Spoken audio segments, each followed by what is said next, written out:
मेरा नाम दीप्ति अग्रवाल है, लेकिन दीप्ति अग्रवाल के नाम से शादी का डेट फिक्स नहीं हो पा रहा था, डेट नहीं निकल पा रहा था, मेरे हस्बैंड के नाम के साथ मैच नहीं कर रहा था। तो इन लोगों ने काफ़ी तरह से मेरे पापा और मेरे मम्मी का ब्रेन वॉश किया और मेरा नाम ही चेंज करके मानसी रख दिया। फिर भी मैंने नहीं सोचा था कि इनके मन में कितना छल कपट है और क्या है इनके मन में, हम नहीं समझ पा रहे थे कि ये किस तरह के लोग हैं, किस तरह के बिल्कुल फ्रॉड लोग हैं ये। हम बिल्कुल नहीं समझ पा रहे थे कि मैं किस जंजाल में फंसने वाली हूँ, ये मैं बिल्कुल भी नहीं समझ पा रही थी। फिर भी मैंने अपने माँ बाप की आज्ञा से 30 अप्रैल 2000 को मैंने शादी कर ली। मेरा नाम दीप्ति से इन लोगों ने मानसी कर दिया। फिर भी मैंने कुछ नहीं कहा, मुझे लगा शायद यूं ही मानसी किया होगा, दीप्ति तो मेरा नाम है ही। लेकिन मुझे नहीं पता था कि ये मुझे पूरी तरह दीप्ति अग्रवाल को खत्म कर ये मानसी बतवाल एक नया ही कैरेक्टर खड़ा करने वाले हैं।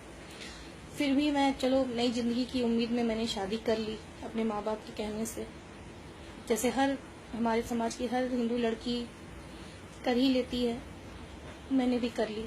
शादी के दूसरे दिन से ही इन लोगों का मुझ पर जैसा इन लोगों का व्यवहार था बिल्कुल भी मुझे अच्छा नहीं लगा। मुझे नहीं लगा कि एक बहू, एक मतलब उस घर की सदस्य मुझे मान रहे हैं। मुझे शुरू से ही इन लोगों ने एक दाई नौकर की तरह ट्रीट किया और जैसे कोई खरीदी हुई वस्तु, खरीदी हुई लड़की को ट्रीट करते हैं ये लोग, इस तरह से मुझे ट्रीट करते थे। 24 घंटा मुझे खटवाना और मतलब दिन भर काम करो और फिर मार खाओ, इनका डांट खाओ, जूता खाओ, लात खाओ। मतलब इस तरह का माहौल मैंने देखा कि इस तरह का माहौल मैंने कभी शादी के पहले देखा नहीं था। इस तरह का माहौल मैं उस चीज को एक्सप्लेन नहीं कर सकती कि मैंने क्या कुछ झेला है। फिर उसी बीच मैं प्रेग्नेंट हो गई, तो इन लोगों का इस बात को लेकर प्रेशर होने लगा कि तुम्हें लड़का ही पैदा करना है। अगर लड़की पैदा हुई तो तुम्हें और तुम्हारी लड़की को दोनों को धक्के मारकर निकाल दिया जाएगा। और साथ साथ इन लोगों का दहेज की मांग भी हमेशा बढ़ती गई। हालांकि मेरे पिताजी ने सब कुछ दिया था जो एक लड़की को एक पिता देता है। 25 लाख रुपए नकद दिए थे और जितने भी बाराती आए थे उनको इन लोगों का ऑर्डर हुआ कि हर बाराती को 4-4 सिक्का चांदी का देना है, जो मेरे पिताजी ने किसी भी तरह इंतजाम करके दिया।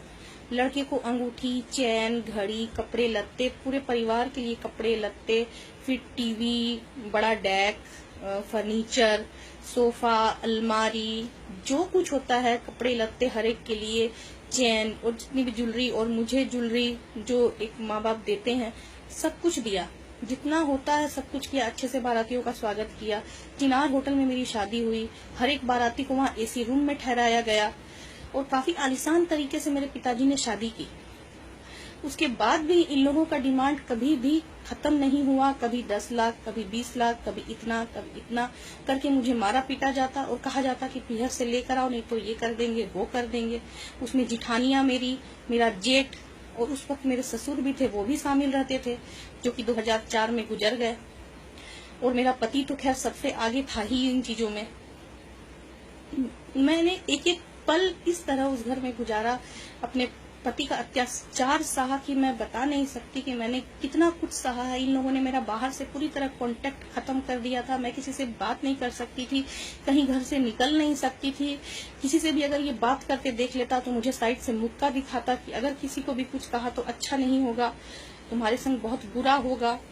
कोई भी मेहमान आता तो उससे ये छुप छुप कर मेरी बुराई करते ताकि कोई भी मेरे क्लोज ना आ सके और मेरे दर्द को कोई समझ नहीं सके कि मेरे संग ये लोग किस तरह का व्यवहार कर रहे हैं।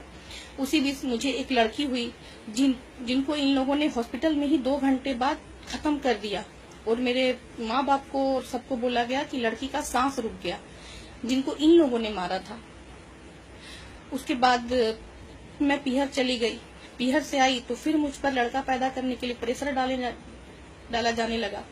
फिर मैं प्रेग्नेंट हुई और फिर मुझे लड़की हुई और प्रेगनेंसी की अवस्था में भी कई बार मेरा एबॉर्शन करवाने की कोशिश की गई। किसी भी तरह से उस लड़की को पेट में ही खत्म करने की कोशिश की गई।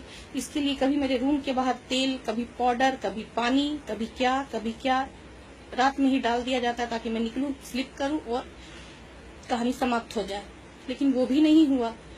फिर इतना इन लोग का अत्याचार बढ़ गया कि 6ठे महीने में मेरी तबीयत खराब हो गई। फिर मैं अपनी मम्मी के यहाँ चली गई इनके अत्याचारों से। फिर मुझे वहाँ एक लड़की हुई और जब मैं लड़की के साथ कुछ दिनों बाद मैं अपने ससुराल आई तो वहां पर न तो उस लड़की को कोई छूता, न मुझसे कोई बात करता, मतलब उसको तो कोई देखता भी नहीं मेरी बेटी को। मुझे पहला बच्चा हुआ, मुझे कुछ पता भी नहीं था कि बच्चा कैसे संभाला जाता है, किस तरह से बच्चे का लालन पालन होता है, मुझे कुछ भी नहीं पता। फिर भी मैंने पूरी कोशिश की कि हाँ मैं अकेले कर लूंगी, लेकिन इन लोगों का कोई सहयोग नहीं होते हुए भी इन लोग मुझ पर दूसरे कामों का प्रेशर डालते और हमेशा ये कहते कि उस बच्ची को तुमको छूना नहीं है, तुम उस बच्ची पे ज्यादा ध्यान देने की तुम्हें जरूरत नहीं, तुम घर के कामों पर और अपनी गृहस्थी पर ध्यान दो। और वो बच्ची रोते रहती, बीमार रहती, लेकिन उस बच्ची को छूने नहीं देते। और सारे दिन मुझे खटवाया जाता, मुझे ढंग से खाना पीना नहीं दिया जाता, मुझे कपड़े लत्ते मेरे सारे इन लोगों ने मेरे अलमारी से रख लिए निकालकर, मेरी ज्वेलरी निकाल कर रख ली और 4 साड़ियां फटी हुई वहां पर टांग दी। और जब मैं बोलती कि मेरे कपड़े कहाँ है, मेरी ज्वेलरी कहाँ है, तो बोलते तेरे माँ बाप के पास बहुत है, जाके और ले आ, और यहाँ रहना है तो इन्हीं कपड़ों से काम चलाना होगा।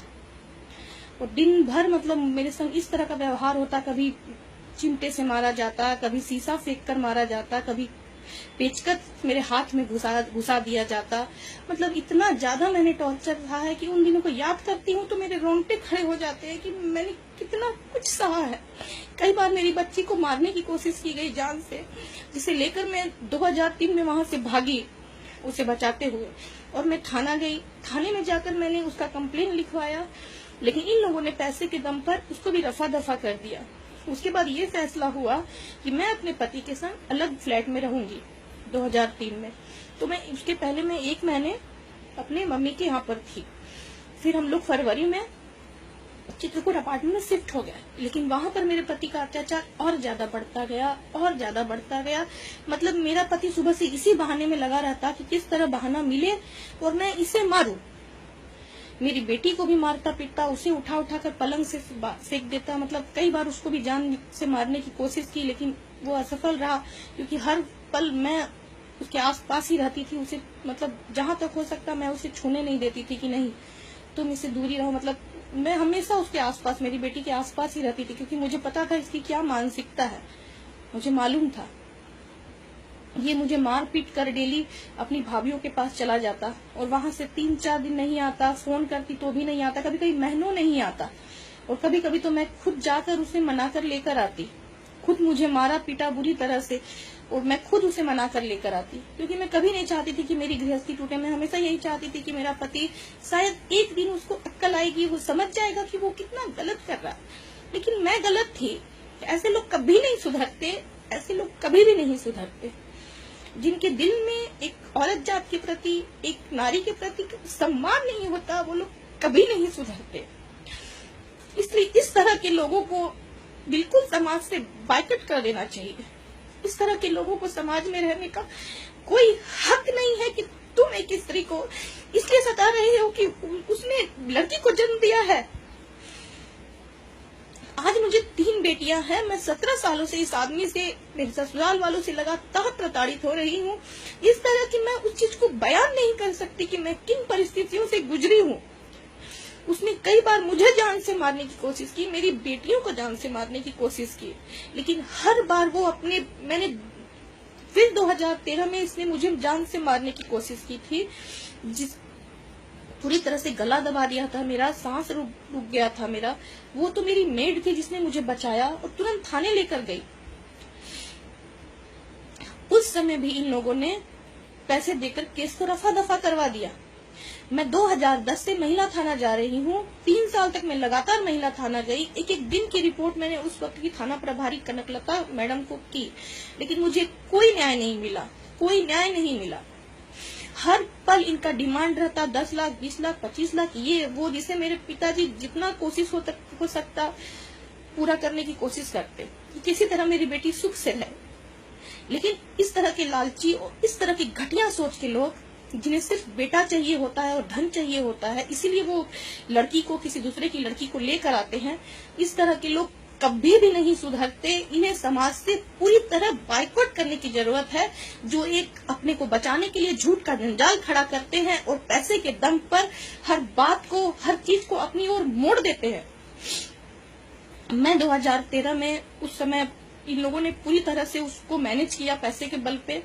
इस पर काफी कुछ, इस पर मुकदमा, मुझे जान से मारने की कोशिश की थी इसने। इसको तो पूरा जेल होना चाहिए था उस वक्त, लेकिन उस वक्त भी इन लोगों ने पैसे के बल पर उसको पूरी तरह मैनेज किया। उसके बाद ये फैसला हुआ हमारे परिवार के लोगों के बीच कि मैं अपने पति के फ्लैट में जहां मैं रह रही हूँ वहां पर मैं अपनी बच्चियों के संग, तीनों बच्चियों के संग अलग रहूंगी, और मेरा पति वो अपने परिवार के साथ रहे या जहां भी रहे, मुझे उससे कोई मतलब नहीं है कि वो कहाँ रह रहा है, क्या कर रहा है, क्या खा रहा है, क्या पी रहा है। वो जहां भी रहे, और मुझे महीने का खर्चा जो मेरा है, जो मेरी जरूरत की चीजें है वो मुझे उपलब्ध कराई जाए, मुझे खर्चा दिया जाए, मेरे बच्चों की पढ़ाई लिखाई के लिए खर्चा